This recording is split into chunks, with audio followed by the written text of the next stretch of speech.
You are now listening to PODCORN, Episode 9, for May 29th, 2013.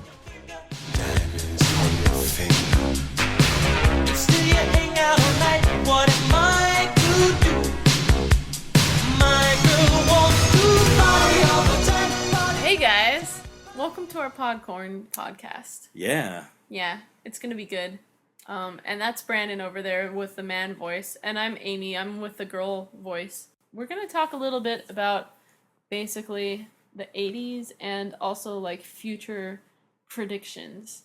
You know, usually we talk about comics on here, but it's sort of about comics because we're working on Rocket Girl, and that kind of has a lot to do with both of those things. In case people don't know about Rocket Girl. Yeah, it's our new creator-owned series that's going to come out this fall, but currently we are running a Kickstarter for it. And it's got like a couple weeks left, I believe. Probably a week to go when we put this podcast up, right? Oh, that's true, yeah. So a week and a half. It ends on Friday. First Friday in June. Yeah. No, so the concept is that she's a teen cop from the future. She time travels back into the 80s and starts, taking names and stuff. But like Just taking names. Yeah. What about kicking ass? Oh, kicking ass and taking names. So you can't just say taking names. Because I've been saying that online and stuff. That's actually a good way to PG it, you know what I mean? All those kicking ass really so It's offensive. not so bad.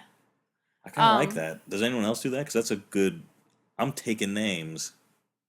Well, apparently I said it wrong, but I say a lot of things wrong, so you tell me. But I like it. Okay, good. I don't know. It's not right, but...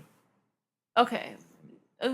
Hopefully it works out. Hopefully it works out. Yeah. Yeah, I think it'll work out. She's going to change her present because she's changing the past. But her present is like, flying cars and rocket packs and teen cops and all that. But Dayoung Johansson, the Rocket Girl. Yeah, Dayoung She's from 2013. Johansson. I don't know why you always say Johansson. Because Are you German? Because it's Scarlett Johansson. No, it's Scarlett Johansson. It's not Johansson. Last week we got in a fight about Mario Brothers and Mario But everybody Brothers. says Johansson. I would notice if they didn't, because that's the German pronunciation if they're going to put a yo in there. And if you're going to do that, you should say Johansson. I've never met a guy named Johan, Well, so wouldn't it be Johansson? her name is Dayoung Johansson. So, Well, but I think you kind of glossed over. She's from 2013. yeah. but Well, not I was our getting 20 to that oh, okay. point. Yeah. So she's Sorry. from the future, but it's actually 2013. So it's this alternate future. It's the kind of future that people tended to predict in the 80s. Right. We've said this before. If you look at a lot of 80s media, when they look at 2013, give or take a couple of years, it's a different world. Yeah. A lot of that's sensationalism, but it's flying cars and Yeah. 400-story tall buildings and Yeah, I'm sure a lot of it they were like I mean I don't really big know. Do you blimps think... with geisha faces, taking a little something and smiling. Yeah. While The future was smokestacks explode and fire into the sky. Yeah. And there was just like That's I'm Blade like, Runner, by the whatever. way. Yeah, I knew the first part was Blade Runner, but then the rest I'm like, okay. But yeah, there was a lot of optimism about, there's pessimism about how things were going to be run in the future, but we really thought that we were going to be super advanced. So that would be Back to the Future Part 2 and Blade Runner and Akira, all in this decade. Back to the Future Part 2 in 2015, and then the other two in 2019, I believe. 2 more years to, have a lot of crazy stuff Clock going. is ticking, though. Yeah. Certain things they did predict correctly, but not a lot. I was reading this thing with Back to the Future Part 2 on their predictions and what was wrong and what was right. Mm-hmm. And they actually did get a few things right, like widescreen TVs that were plasma. Okay. Was something that they figured out. So that was pretty cool, actually, when you think about it. Except nobody has plasma TVs anymore. Aren't they kind of haven't people moved on to the next thing, or are they still plasma TVs? Oh, actually, I guess I don't know because I don't even have a TV. I don't have a TV either. Yeah, so I'm just trying to talk the talk, but You know what I do? What? Read a lot of comic books. Good for you. You are not of the future, my friend. But yeah, so I'm an old soul. I enjoy candlelight dinners. Uh-huh. Reading Shakespeare. Okay. And I was going to say reading comic books, but I covered that with Shakespeare. So Oh. I don't know. I think a lot about this sort of stuff, the future, right? Like, and what people think it is, and what does that mean for their time, you know? So what do you think? Like, what do you think they got wrong? they got everything wrong. What I thought was really funny is that they thought that future meant less comfortable. Everybody's more distant, and they wear uncomfortable clothes, and they like things that architecture that looks kind of cold, you know. And the government's all run amok, which lately we've been pretty upset about the government, I have to admit. But yeah, like one thing that I think is really funny is what they didn't predict was that we all really kind of like each other. You know what they didn't predict? What's and that? it probably only started in the 80s? Mm-hmm. You know what? They never predicted that people would care so much about Back to the Future 30 years in the future. Or Akira 30 years in the future. Or true. Blade Runner 30 years. I mean, like, literally the nostalgia. You know what I mean? Like, I don't Yeah, know. Because that's I mean, true.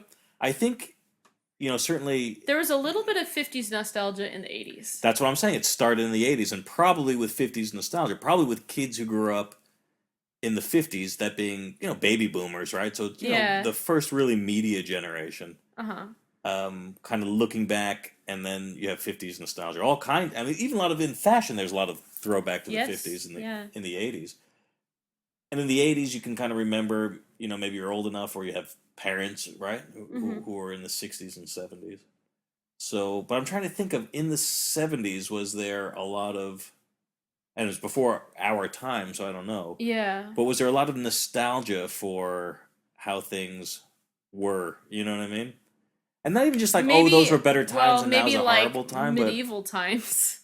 You know what Yeah, I I mean? mean, there's always the fantasy, yeah, like an Old West or something like that. They But were not like, what is there a 70s sitcom about growing up in the 50s?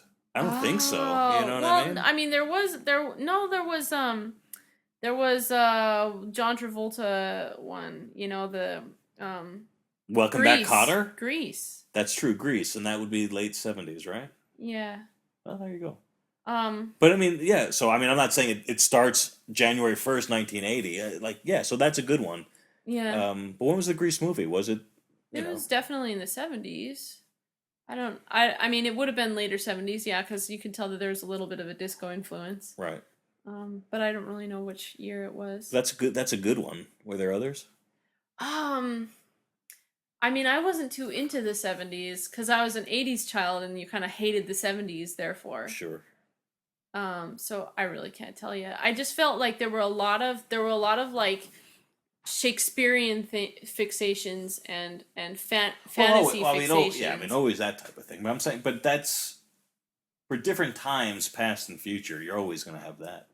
But what about? No, but I felt like exceptionally in the 70s, people were like super duper into that old stuff. No, but I'm talking about literally things that you lived through. You know, because we're doing Rocket Girl, and we were both young, so did we live through it? I don't know. But even if it's not our personal nostalgia, we're feeding off of people who recorded and remembered. And well, no, yeah, that's true. We're not going for historical accuracy, although the historical accuracy plays a huge part of it because you want authenticity and you want you want it to feel right. Yeah. But it's kind of like a part of the nostalgia was having lived through it. Nobody lived through cowboy times. No. And like, I want to now watch a cowboy western TV show because I remember, shooting Indians. Well, I always like to say, because I was going to be a history teacher, so I kind of think a lot about this sort of thing. And I always like to say that retro is sort of like catching up faster and faster.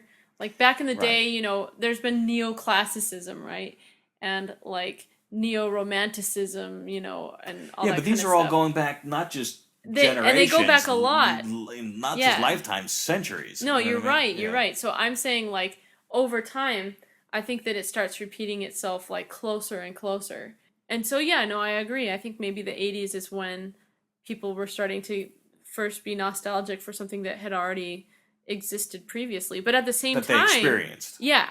But at the same I wonder if that was like the first time that people kind of felt like they were running out of ideas, as crazy as that sounds, as far as like style and culture goes, because they got to the 80s and like suddenly they're not only being nostalgic for the 50s, but it was like this huge fixation on the future. It's like, all right, well, we ran out of things. Now we got to get into the future and be wearing silver things and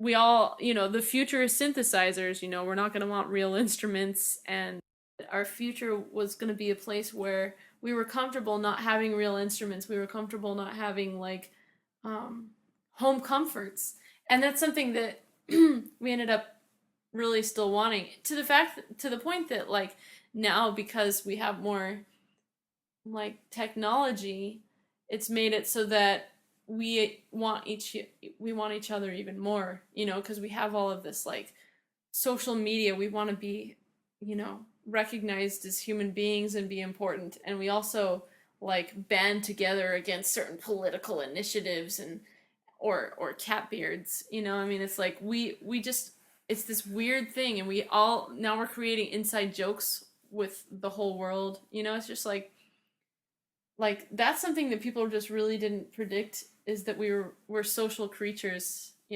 Well, I guess there was always a sense that technology would drive people apart, but you're saying, and I guess this is true, that technology is most often used to communicate and keep people together.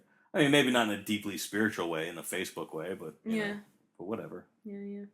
But innovation, you're saying people kind of nostalgia and saying let's go retro or let's revisit things. The 80s was a pretty dynamic and creative time for comics.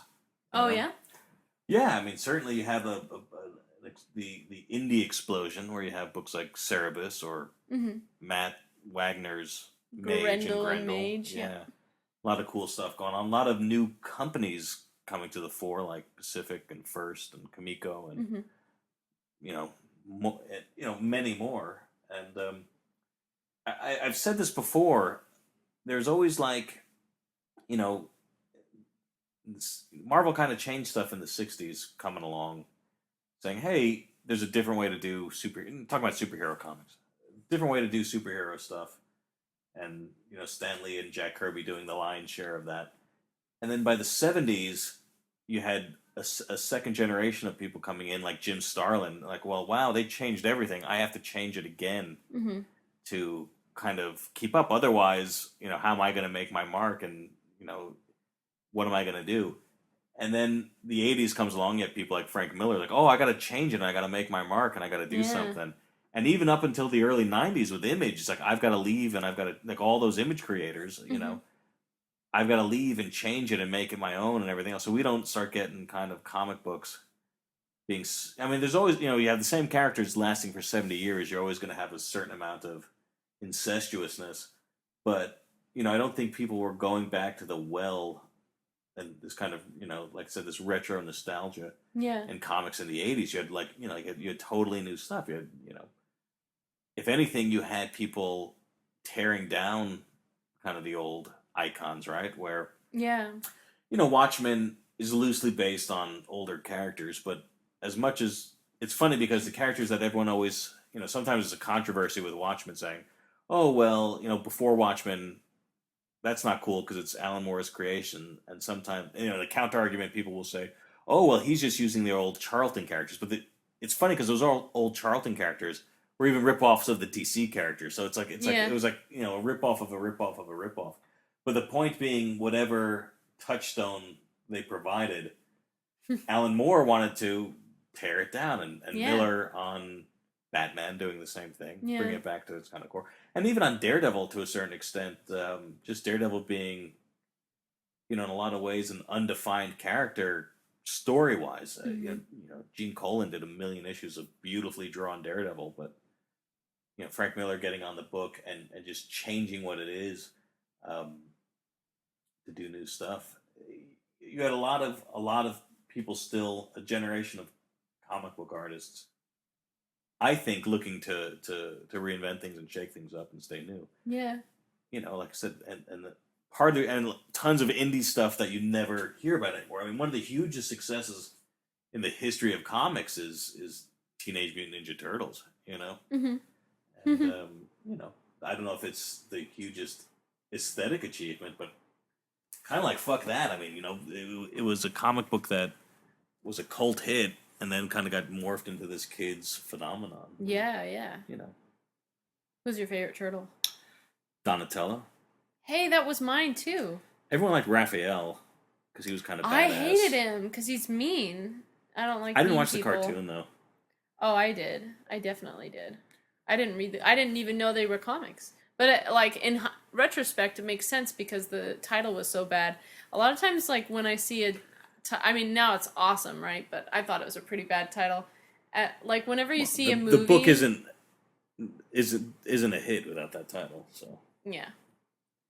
But like Cowboys and Aliens, I knew that was a comic book because nothing's gonna be called Cowboys and Aliens unless I got away with it in print first. So then they have to stick with the name. It's my opinion, but anyway, actually, what you're mentioning about 80s comics is kind of funny because yeah, Brandon definitely referenced that even in the sample pages that we put out there for everybody. Yeah, if you look on the Kickstarter, you'll see fluttering about Dark Knight Returns. Starstruck and Mage. Yep. So yeah, Brandon really wanted to kind of Rock and Roll takes place in people. 1986 on purpose. I mean, it had to take place around 1986, but we choose 1986 because of the great comics. Yeah, Watchmen and Dark Knight. Mouse came out that year also. Not that it permeated comics culture immediately. Yeah. I don't think. I don't know. I was just a little kid. Yeah. Now, did you pick which because he had specific issues of the comics that he wanted me to draw? Did you pick those out because they came out all in the same month? They did until I needed something a little bit more visually striking, and then I mixed it up more. Okay. So. Yeah, I was wondering. I was like, that's kind of hard to pull off, getting them all to look good. And all that. Exactly. So the Kaluta book is earlier. Starstruck was a couple of years earlier. Okay. When Epic was doing it. Yeah. Cool. Epic being the kind of creator-owned imprint at Marvel in the 80s. So even Marvel had had they have Icon cool. now, but between then and now, they really haven't had a creator-owned imprint. So what really was a vibrant time for comics. Yeah. I'm jealous. Akira came over. We talked about Akira the movie, but the fact that it came over again, published by Marvel, it's something very different. Yeah. It's funny because there was a lot of manga in comics for a long time before Tokyo Pop and Viz. Even though Viz did it earlier on, but before kind of the manga taking over the book market like it did maybe 10 or so years ago. Yeah.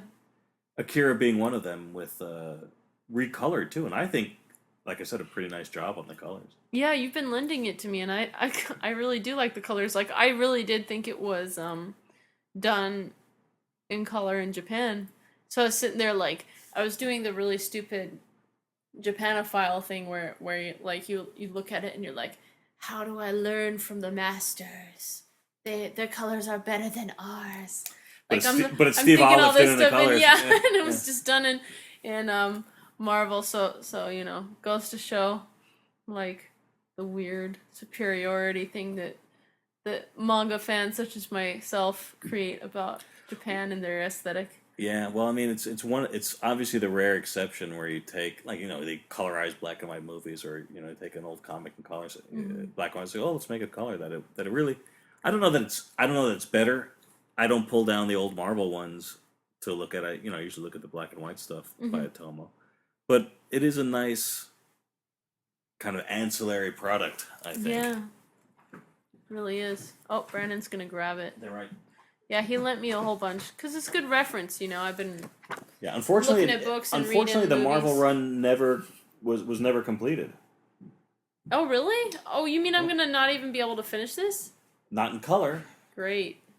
But you know who was big on this, and years later got Atomo to do a Batman black and white story?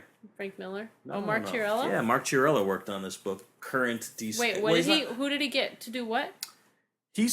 Was just an assistant on Akira at Marvel. And he did a lot of coloring work for Marvel, so I'm assuming that he had something to do with this process. I learned that just this last week. He was speaking at a Dare to Draw event. What's Dare to Draw?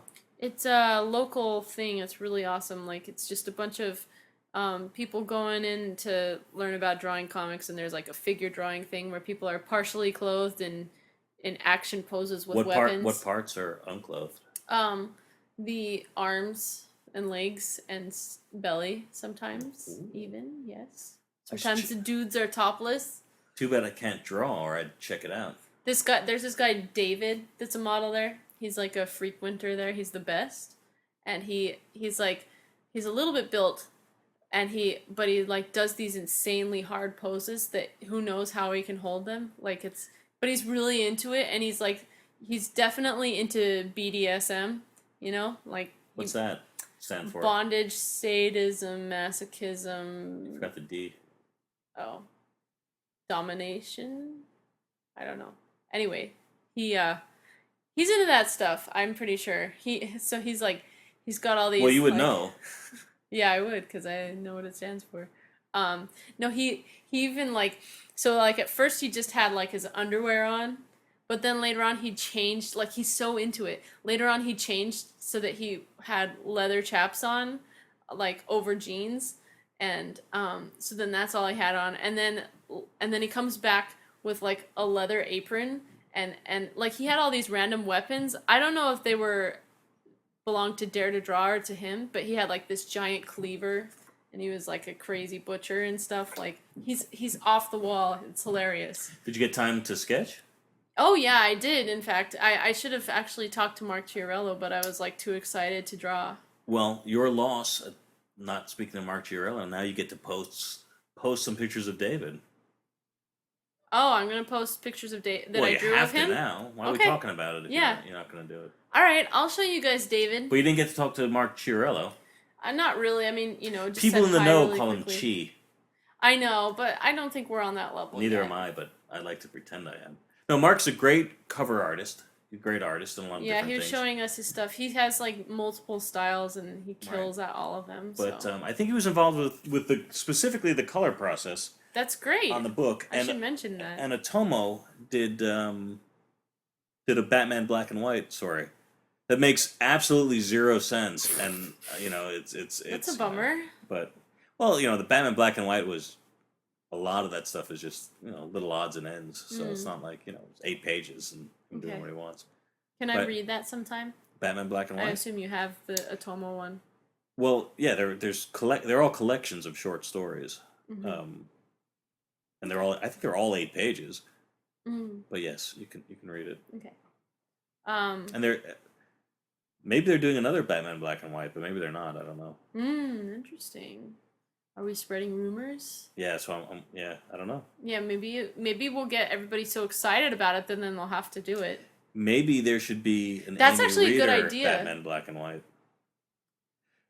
Oh yeah. You did a commission for Batman once. That was amazing. Oh. You were really inspired. Really? Yeah, I really felt liked like it. I'm so self-conscious of drawing guys and then also guys that look really tough. And I'm trying to remember what he looked like, but I feel like he looked kind of sad, not tough. But no, he was kind of crouching and it was different for you. Yeah. It didn't look like it was good. Well, it's not going to look like my stuff if there's a mask on his face and he's a dude looking tough. No. Yeah, it just does. Like, I think my style is more obvious when I'm just drawing girls, or like if I draw machinery, I don't think you can always tell it's me. You know what I mean? But it's amazing how blown away I was by Akira in the 80s. Mm-hmm. Well, And you watch it again and you're still blown away. Oh yeah, jeez. Like the animation. It's just crazy. Some purists might say they might pick something else out of Japan. They might say, "Oh, well, the Pixar stuff." Or it's like I haven't. It's 2D animation, but still, it hasn't been surpassed yet, and it's 30 years old, and it was so. Well, people get too into technology these days, and it gets in the way of. Well, but even in the, when Akira came out, that it's technology dependent, and it's. Well, maybe animation isn't technology dependent, because you look at some of the old Disney stuff, and you're blown away by it also. Yeah. No, like. Exactly. After Cinderella and whatnot. Yeah. Snow White. After that, I watched Metropolis, which is or the recreation of it in Japan. Right. By somebody who's supposed to be really respected in the anime industry, but it was absolutely terrible, and they used so much CGI You know, they worked so hard on it, but it was terrible. The acting was bad. They were trying to like imitate Osamu Tezuka's art and did a terrible job. So yeah, like it's just so funny because then you compare that to Akira, and Akira was like 9 million times better. Actually, and it was funny because Metropolis, like you watch the stuff at the end. This is just an aside, but like the guy keeps saying how like Tezuka didn't want him to do it, and so then he had to wait till he died to do it. You know, and he's like joking, like he's probably rolling over in his grave, and I was like, "You jerk!" Yeah. You know, I was so mad at him. You know, but when did Tezuka die? Oh, I don't know. Was it in the 80s or 90s? Oh, I thought it was like super recently. Maybe. I don't know. I mean, it wasn't super recently. It was after I got into comics, at least. Oh yeah. Yeah. Well, what do I know? But anyway, yeah. So I don't know. So yeah, it's set in the 80s mostly, though. Not so much in the future. Rocket Girl, by the way, and and so that's kind of fun. New York 80s, right? It was a different time, and that's what I learned when you move to New York. That's all people ever want to tell you, is how different it is than it used to be. It's a lot of grouchy people, you know? Yeah. Yeah, they don't like the change. I live kind of in a area that's, like, still got a little scuzz left, and I guess they're gonna move this papaya dog on the corner, and, like, probably the building's gonna be owned by a company that tends to do, like, Victoria's Secret and places like that. So people are really upset about that, but I'm telling you, like, I wouldn't mind it, because that whole place is run over by sex shops and smoke shops and tattoo parlors and papaya dog. Yeah? Yeah. Well, what's wrong with sex shops and tattoo parlors and papaya dog? Because there's already, although, like, how many seven sex shops exactly. right, like, around the corner. Well, yeah, it's true. It's convenient, though, isn't it? Yeah, real convenient. No, I mean, like, it's just kind of ridiculous. It's amazing that you have... And it can be dangerous at night. It attracts different crowds, you know? Sure. Yeah, it really makes you think, how many do you need, you know, within throwing distance? It's kind of ridiculous. What's funny, there's not a lot of... There's a few stores on your street. You live on a side street. Yeah. But the way your side street's positioned between two more main thoroughfares, you're literally in the center of all... You're, like, equidistant from all adult shops. In the West Village, you know. Basically, I'm just sex shop central. Actually, I always felt I was very lucky. Oh, you should mention. I don't want to interrupt. I actually had to get some. Well, I'm trying to bring it back into talking about art and comics, and like I actually had to get something from a sex shop for reference. I bet you did. Yeah, it was handcuffs. I was like, oh, I wonder if I can find a costume shop to buy handcuffs, and then I'm like, what am I thinking? Like, I can just go to one of these sex shops. And they're the real deal. Yeah, they really are. Like the brand is like not a sex shop brand. You know, it's like a firearms brand or something. There weird. is an amazing handcuff scene depicted in Rocket Girl #1. It's so good. That's why I had to buy handcuffs, because it was such a complex scene that, like, you can't just look online and be like, oh, this is how, you have to, like, know how they work and look at them a few times to get it right. While Amy's apartment is the center of gravity around which, you know, sex shops orbit. I'm kind of equidistant between Forbidden Planet and St. Mark's Comics, which is, you know, pretty close to each other. So wow, that's so cool. 2 comic shops so close to each other. Mm-hmm. But, you know, pales in comparison to adult novelties. Yeah. But yeah, so whatever it is that I have on this street, it was like 1,000,000 times crazier back in the 80s, and it wasn't really like a safe place you'd want to go at night. Nowadays, it's pretty safe. Like, it got cleaned up by Mayor Giuliani, right? Yep. Yeah. And Bloomberg currently. And you know. Yeah. But it started changing around when Giuliani was elected into office. Yeah. Not you know, different you know, a lot of that started in Times Square and kind of just has trickled out. Yeah, and Times Square has totally changed. It was, you know. Right. Well, New York's safest, largest city in the country. Mm-hmm. It's also the largest city, or second largest city, depending on how you're counting, right? Mm-hmm. So it's pretty impressive, but not in 1986. No? No. New York. It Probably wasn't the most dangerous city in the. I thought you meant it wasn't large. No. And there's a statistic, and we use it in Rocket Girl, where it's like literally on 42nd Street between 7th and 8th Avenue, there was something like 450 felonies reported on that block in a year. In a 12-month period. It's like amazing that it's like and that's reported. So literally more than once a day, cops were called to deal with a felony on one block. You know what I mean? Yeah. So what was a bad day like? You know what I mean? I don't know. Oh man, and all the things that would go unreported, you figure. You know what I mean? And it's just a different world. Yeah. So. Yeah, it's just nuts. So I don't even know what that's like. Like, it is a quote unquote city that never sleeps, and I'm usually walking around really late at night all alone. I mean, usually that makes me sound kind of crazy, but it's pretty safe. Certain streets I'd rather not go down, but I'm still pretty safe in them. So we have a nostalgia for the bad old days. Yeah, New Yorkers really miss 80s New York. Yeah, New Yorkers who don't live here, miss it. And they say, oh, it used to be so much better when it was a rat hole. Yeah. But I don't live here anymore. I live in Greenwich or, something innocuous, and they take a dig at New York. Oh, I see. Still pretty cool to live here. I like it myself. I mean, you have tattoo parlors. You have papaya dogs. Yep. You have sex shops. Yep. What more Pretty could cool. you want? No, so yeah, it's kind of so because people talk so much about what New York once was, I have to do a lot of research for that to try and get it right, because it's a big deal to people, and it wasn't just like any city, it was New York. So that's a lot of work. There's also just 80s in general that's fun to bring back. A lot of interesting clothing ideas and stuff. You've been throwing some at me, and I write them down, piano ties, right? Yeah, we've got to do more than piano ties. Yeah. What about Ray-Ban sunglasses with red frames? What? Really?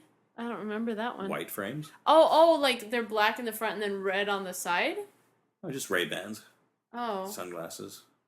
I have to look those up. I don't remember that. See, I remember a lot of juvenile kind of 80s stuff. The colors that kids would wear with the neon pink with blue and layered scrunchy socks where you wear two pairs of socks. And that's not leg warmers. No, it's not leg warmers. A lot of people didn't wear leg warmers. They just wore two pairs of socks on top of each other and had one end above another, so you could have two different colors. And sometimes people would go so crazy that they'd do 3 socks. How crazy did little AmyReeder get? Oh no, I was all about the scrunchy socks. I was all about I wore a lot of funky skirts and paint splatter looking things. She-Ra, very into She-Ra. I was a big She-Ra freak. What's her deal? The biggest thing. I don't know. She had a sword like she had a sword too. And she had 3 people who kept her secret, and one of them was that crazy moth guy.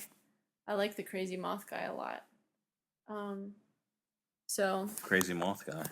Yeah, there's a guy with rainbow petals and stuff. So anyway, that was a good thing. Yeah. What about Rainbow Bright? Big Rainbow Bright fan. I forgot about her. They had in one of the sex shops they had a sexy Rainbow Bright costume. You can't get sex shops off the mind. I know. I'm just trying to bring it all together. Oh, you're tying it up? Yeah, I'm tying it up because we just realized that we've been talking for a while. We didn't talk about anything that you had planned to talk about. I just was trying... Well, we did kind of, because I was trying to reminisce a little bit about the 80s, and we did a little bit of that, and we even brought it back to comics a couple times, and we talked about the 80s future, and now I think we're basically towards the end. I know you guys wanted more, but, we should probably next time get going. Next time we'll talk about 1987. Yeah, we'll just do we're gonna do an I Love the 80s, only it's you and me. Of course, we gotta actually research then, instead of just spouting out things. Nah. Yeah, we'll just be lazy.